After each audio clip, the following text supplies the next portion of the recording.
ఏంద్రా సమ్ము డల్లుగున్నా? ఏం లేదురా. మాకు ఈరోజు చాలా హ్యాపీగా ఉందిరా. ఎందుకురా? 2 గొర్రెలిని, అవునా? సరే, అందుకే హ్యాపీగా ఉందిరా. నేను ఇంత మంచి మాట చెబితే నువ్వు ఏంద్రా ఇంకా డల్లుగా ఉన్నావు? నేను పొద్దున గొర్రెలు కాస్తున్నాను రా. 100 గొర్రెలు ఉంటే 100 గొర్రెల్లో గొర్రె తప్పిపోయిందిరా.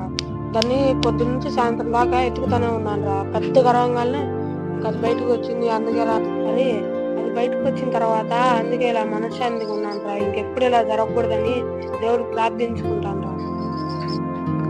ఏంద్ర అబ్బాయిలు చాలా డీప్ గా డిస్కషన్ చేసుకుంటున్నారు. పొద్దున ఇదంతా గొర్రెపోయిందంట. అందుకే పొద్దున్న నుండి సాయంత్రం దాకా బాగా ఎత్తికాడంట. సాయంత్రం దొరికిందంట. అందుకే ఈసారి ఏమి జరగకుండా అందుకని ఆలోచిస్తున్నాను. అట్లా జరగకూడదని. తమ్ముడు, ఒక గొర్రె పోయినందుకు నువ్వు అంత బాధపడుతున్నావు. నువ్వు స్పీడ్లు సిగరెట్లు తాగి దేవుడిని దూరం అయిపోతే అప్పుడు దేవుడు ఎంత బాధపడతాడు. నువ్వు ఒక గొర్రె పోయినందుకు అర్థమైందా? ఇప్పటికైనా అర్థం చేసుకో దేవుడు బాధ. ఇప్పటికైనా దేవుడు నువ్వు తిరిగి వస్తే క్షమించడానికి రెడీగా ఉంది. ఇప్పటికైనా మారి చర్చికి వచ్చేసి దేవుడు మాటలేని జీవితాన్ని మార్చుకుంటే దేవుడికి మంచి జీవితాన్ని ఇస్తాడు. ఓకేనా? నాకు కూడా ఇప్పుడు అర్థమైందన్న. ఇంకా నా గొర్రె తప్పిపోయిన తర్వాత నేను ఇంకా బీడీలు సిగరెట్లు మానేసి దేవుళ్ళో వచ్చి బైబిల్ చదువుకుంటాను, ప్రార్థన చేసుకుంటానన్న. దేవుని ఇప్పుడు అర్థమైందన్న. వీడికి ఇన్ని రోజుల నుండి చదువుతుంటే అర్థం కాలేదు. అంతే తమ్ముడు, ఏదో ఒక సంఘటన జరిగితేనే మనుషులైన వాళ్ళు మారుతారు. ఓకేనా?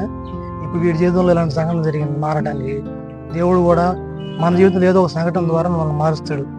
అన్నా సరే అన్న, ఎవరైతే మాలాగా చెడిపోయి ఉన్నారో వాళ్ళని మార్చి దేవుని సన్నిధికి తీసుకొని వస్తామన్నా. అదే తమ్ముడు, ఇదే దేవుడి సేవ అంటే. మనం మారి ఇతరులను కూడా మార్చి దేవుడి సన్నిధికి తీసుకొస్తే దేవుడు ఇంకా సంతోషపడతాడు. ఓకేనా?